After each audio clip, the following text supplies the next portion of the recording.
ये puzzle game है guys. इसके अंदर आपकी आयरन की बॉल्स छोटी छोटी डाली हुई है और यहाँ पर आपको एक स्टिक दी हुई है जो इससे अटैच है और इसमें यहाँ पर मैग्नेट लगा हुआ है। इसे पिक करते हैं जो आयरन की छोटी छोटी बॉल्स हैं और यहाँ पर इसमें होल्स बने हुए हैं, इसमें इनको डालना होता है।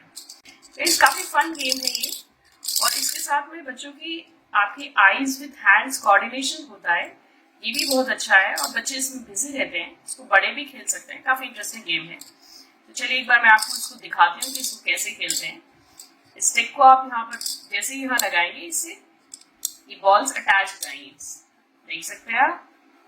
और आप इसको यहाँ छोड़ेंगे तो ये इसमें होल के अंदर बॉल आ जाएगी।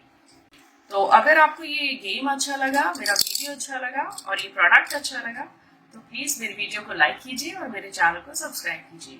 Thanks for watching.